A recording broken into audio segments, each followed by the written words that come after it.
So this is a brand new format that I'm doing. This is the first week that I will be releasing daily podcast episodes, with each day focusing on its own unique theme. So today is Saturday, at least in my world it is, and that means that I am going to be reading a short excerpt from my book, The EQ Deficiency, and then expanding upon that reading just a little bit more. These are going to be short episodes. So here we go. And this is from part of the preface of the book under What is EQ and Why Does It Matter? In a world riddled with egocentrism, hair-trigger impulse, Twitter wars, social media rants, culture and political polarization, and chronic anxiety and depression, humanity desperately needs a solution to our people problems. While writing this book, the world is experiencing a pandemic, COVID-19. You may have heard of it, which has overwhelmed the global economy and drastically altered how we interact and operate in our personal and professional lives. Millions have lost their jobs or become ill. Loneliness and social isolation, already an epidemic in our society, has only been worsened by the need to socially distance.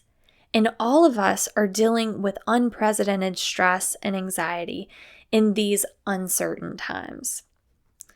While we may not have control over how our government and leaders handle the situation, or how it affects our jobs and the economy, we do have the ability to control how we choose to react and cope.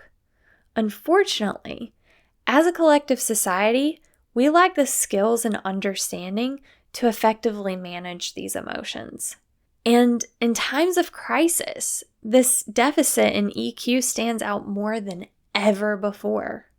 Our lack of emotional intelligence is a pandemic in itself. Day in and day out, we mimic the social scripts that tell us how we should think, act, and what we should believe, with little regard as to why. Our interactions with others are often set to autopilot, with daily exchanges like, "How are you?" and "I'm fine," that carry little to no genuine interest.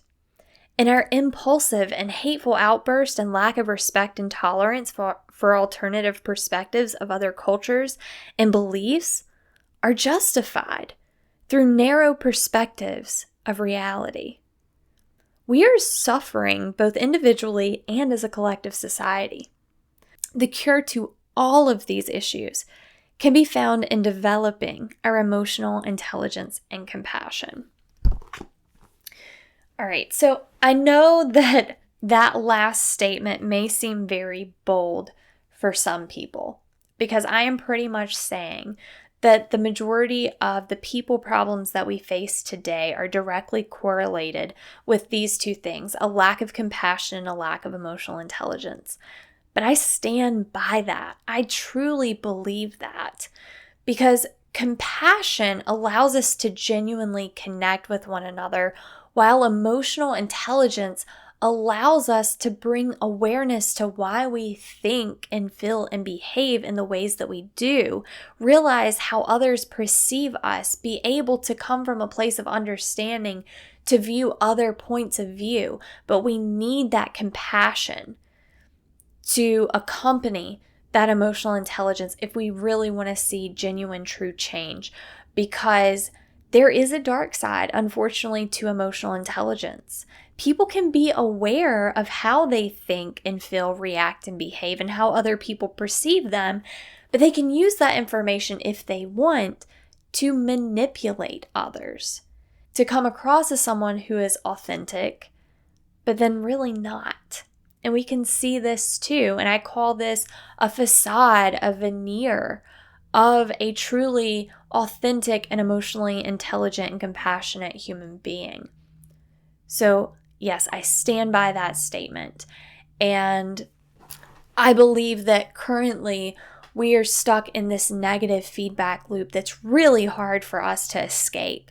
Because when we are stressed and when we are experiencing all of the problems that we're facing in society today, it's really hard to get out of that energy draining state to become more emotionally intelligent, because being emotionally intelligent takes energy.